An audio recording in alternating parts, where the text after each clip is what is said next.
Je voudrais tout d'abord remercier les organisateurs du colloque de m'avoir convié. C'était un plaisir pour moi de venir.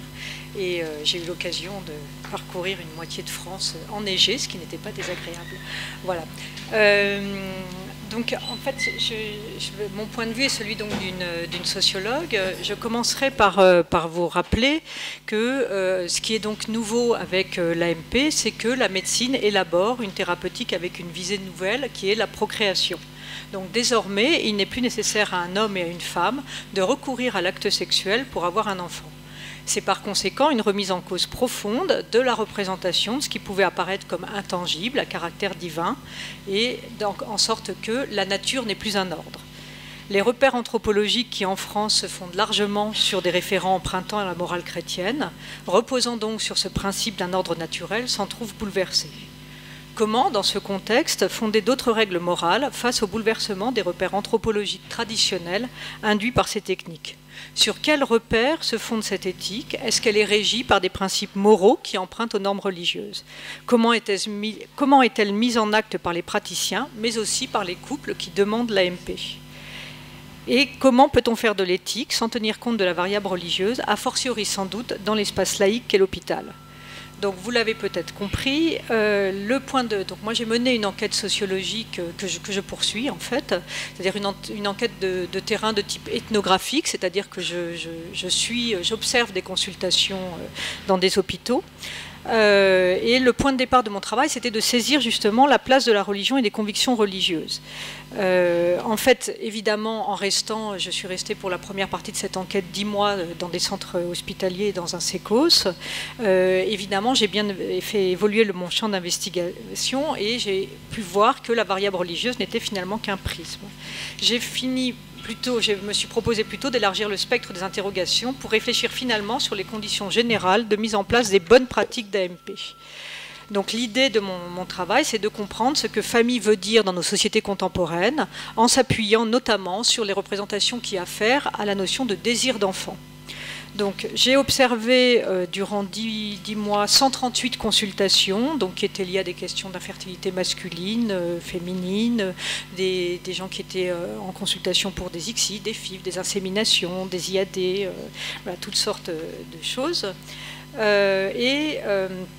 À ces observations, il faut ajouter une trentaine d'entretiens approfondis, c'est-à-dire de 2 heures à 3 heures, avec 30 des personnes que j'ai pu rencontrer.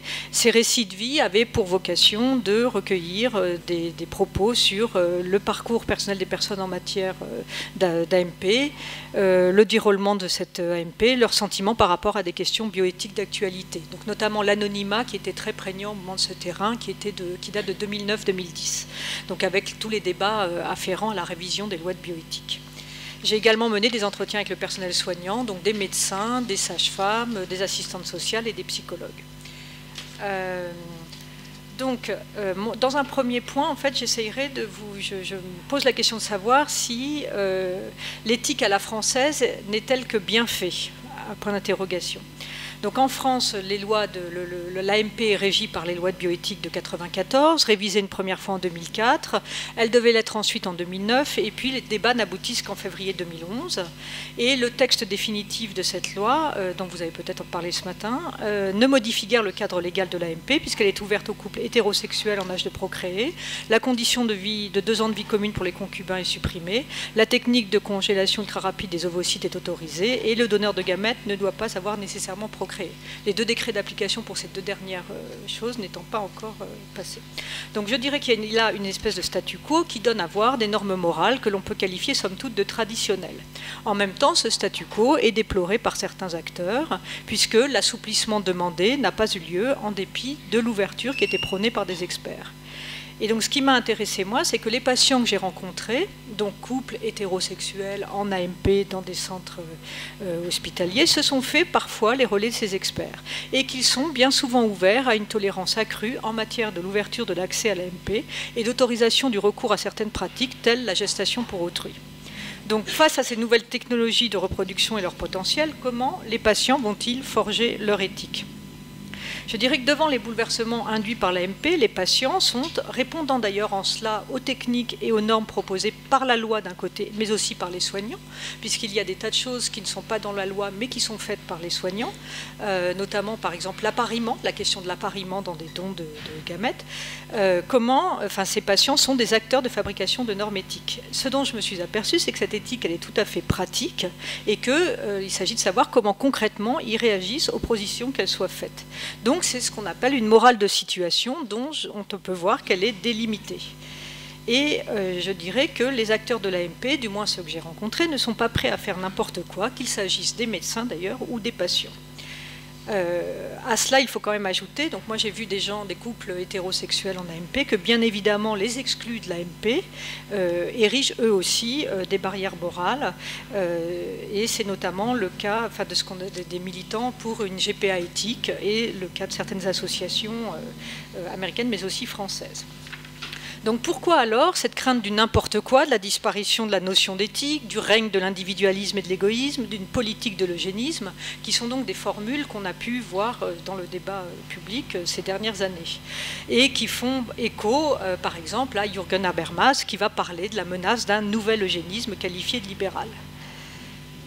Donc, moi, ce dont je me suis aperçue, c'est que les patients rencontrés se sont forts d'une éthique procréative aux principes solidement ancrés. Et ce qui est intéressant, c'est qu'on constate chez eux, comme d'ailleurs chez les soignants rencontrés, une sorte d'allergie française au libéralisme qu'ils vont définir comme l'indépendance de chacun dans sa vie privée et dont l'incarnation serait les États-Unis. Donc il est frappant de relever que les personnes que j'ai rencontrées mettent en avant l'idée d'un sens éthique qui serait particulièrement développé en France. Le cadre auquel adhèrent ces personnes, c'est celui défini par les pratiques françaises qu'elles opposent volontiers à un modèle répulsif, celui des États-Unis. Dans ce contexte, ce pays est vécu comme l'incarnation d'une dérive ultralibérale, notamment par la mise en avant d'une marchandisation qui serait le symbole d'un libéralisme qui ne pourrait s'appliquer, selon mes interlocuteurs, à tout ce qui touche à la procréation. L'éthique, celle qu'ils revendiquent, les professionnels mais aussi les patients, c'est celle de la générosité du don. Il y aurait donc comme une espèce d'atmosphère de surenchère éthique, j'emprunte la formule à Bertrand Pullman, qui préside à ces débats sur la bioéthique et particulièrement sur l'AMP. Pourtant, à propos des États-Unis, des travaux, et notamment ceux de Jennifer Mercant, montrent que ces États-Unis sont contradictoires, présentés à la fois comme chantre du capitalisme sauvage et du libéralisme, tout en étant dénoncés comme berceau du puritanisme, du conservatisme.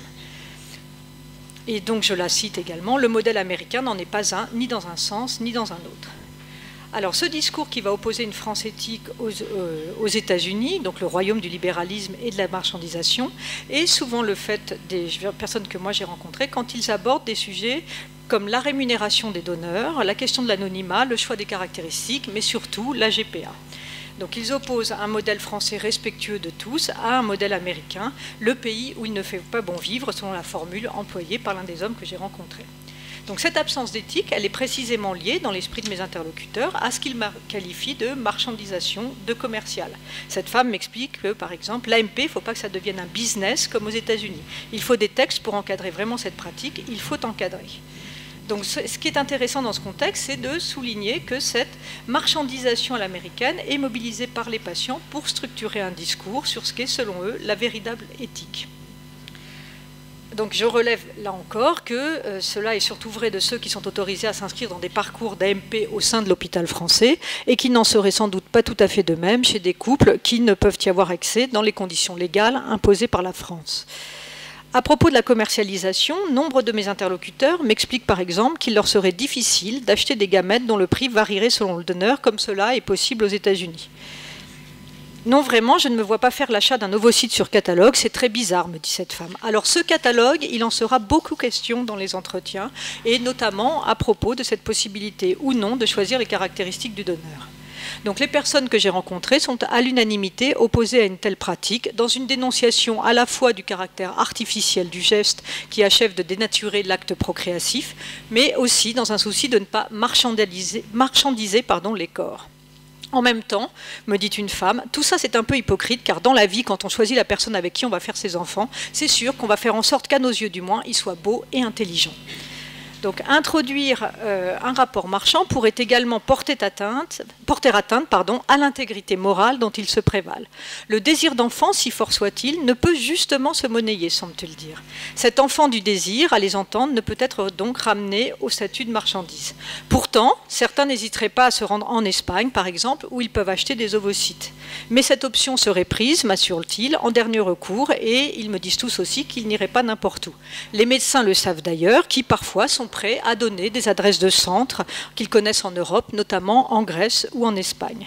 Ce que ces derniers, donc ces médecins qui donnent des adresses de centres en Espagne ou en Grèce, ce qu'ils mobilisent, ce sont des arguments de type compassionnel. Pour eux, il s'agit d'aider des couples à avoir un enfant malgré tout, dans des conditions dont ils mettent en avant le caractère éthique.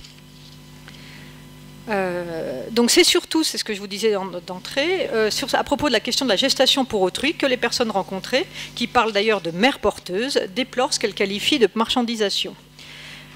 Cet homme me dit ainsi, si les mères porteuses, même si ça partait d'un bon sentiment, c'est-à-dire de l'idée qu'une femme qui peut porter des enfants aide une autre femme qui ne peut pas les porter, c'est devenu commercial.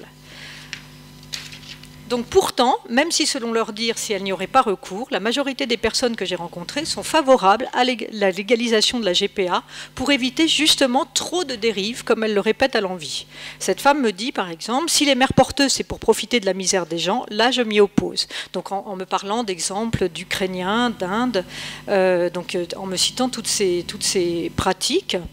Donc quand il cite ces pratiques de pays tels que l'Ukraine et l'Inde, telles qu'elles sont rapportées par les médias, il considère que pour eux, légaliser, ça rendrait tout cela plus acceptable d'un point de vue éthique. C'est la légalisation de cette pratique qui semble propice à sa démarchandisation, l'intervention de l'État étant alors perçue comme un frein à un excès de libéralisme. Donc les personnes que j'ai rencontrées se prononcent pour la légalisation de certaines pratiques encore proscrites qui, une fois encadrées, permettraient d'éviter ce qu'elles qualifient de dérive. Donc c'est de nouveau la question du désir d'enfant qui est ici centrale, dont elles considèrent qu'il est si fort, je cite un homme, il est si fort que de toutes les façons, quelqu'un qui veut un enfant, il fera tout pour l'avoir.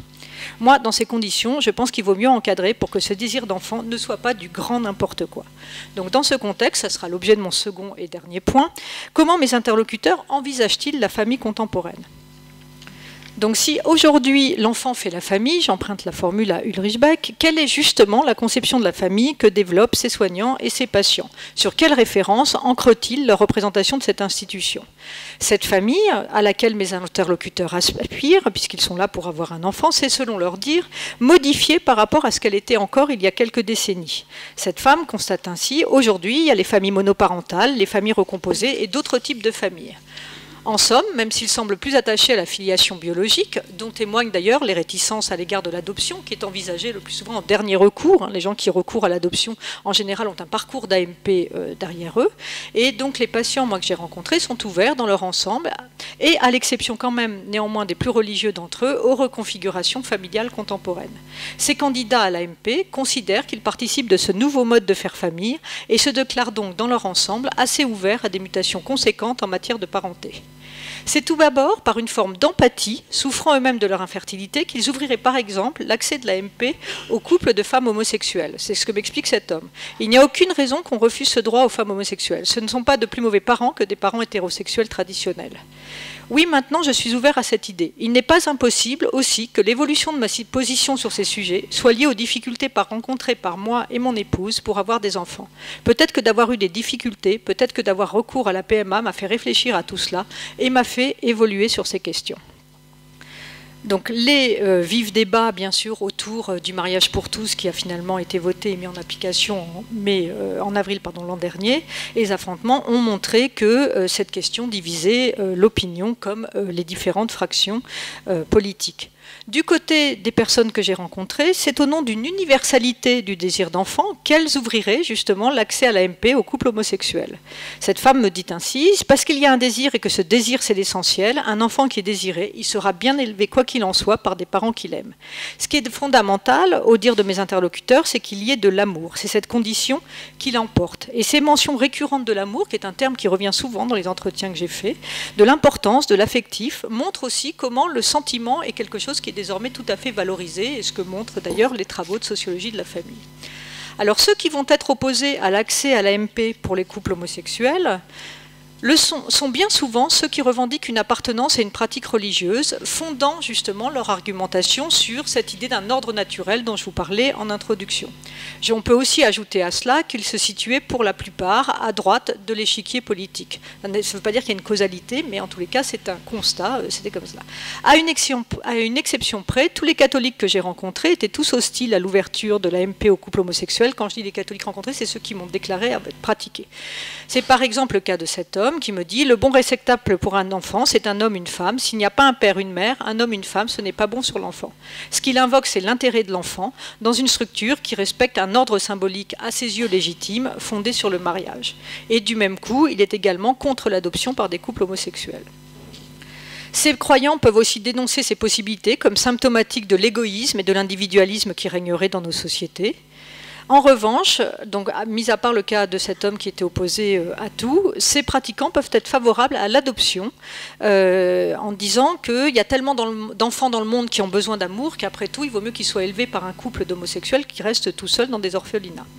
Donc d'une façon générale, les personnes qui sont favorables à l'accès à l'AMP des homosexuels le sont, et ça va sembler intéressant, le sont si ces derniers sont un couple, réfractaire alors à l'ouverture aux femmes ou aux hommes célibataires. Selon leur dire, la conjugalité est nécessaire pour bien élever un enfant. Et ça a fait écho à une chose que j'avais remarquée. En Californie, vous avez des agences de recours qui proposent des gestations pour autrui. Et certaines agences stipulent n'être ouvertes justement qu'aux couples homosexuels et hétérosexuels, insistant donc sur cette conjugalité comme condition primordiale pour élever un enfant.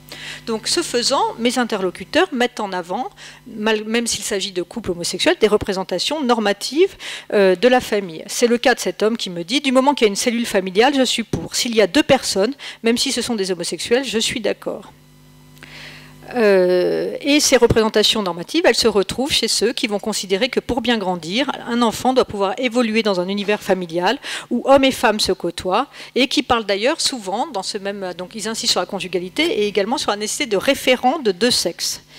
Avec je suis d'accord, mais si c'est deux femmes, qu'il y ait un homme, un parrain, un oncle qui tiennent un rôle d'homme. Donc pour conclure, puisque je disposais de 20 minutes, je dirais que ce parcours parmi les différents acteurs de l'AMP a permis de confirmer qu'il existe sur ce sujet une diversité de points de vue.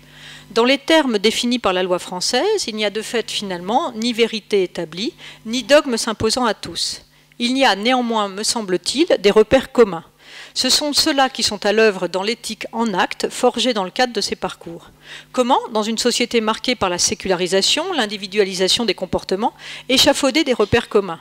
Dans les références éthiques mises en avant par les couples qui ont recours à l'AMP, la représentation de l'enfant, devenu doublement enfant du désir, socialement et techniquement, individu à part entière, occupe une place fondamentale. L'éthique des acteurs de l'AMP, doublement centrée sur ce désir d'enfant et sur cet enfant désiré, fait appel à des référents qui sont fondés sur l'autonomie du sujet, dans un souci d'humanisme et circonscrits par des limites. Ces limites, mes interlocuteurs les dessinent somme toute de façon assez précise.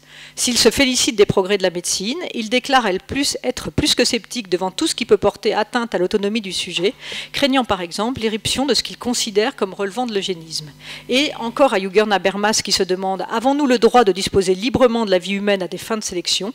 Ces personnes répondent unanimement non. En sorte que, chez ceux qui se tournent vers l'AMP, on est loin, me semble-t-il, du spectre de l'enfant à tout prix redouté par certains. Faire famille aujourd'hui n'a plus le même sens qu'autrefois et les configurations familiales évoluent. L'infertilité comme problème pathologique n'est désormais plus perçue comme la seule porte d'entrée nécessaire et suffisante pour l'AMP.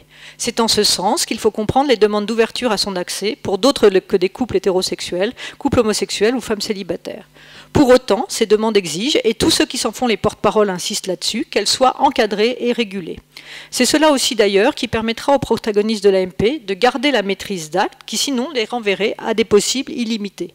Ils risqueraient d'être dépassés par des techniques et des pratiques les remettant en cause en tant que sujet.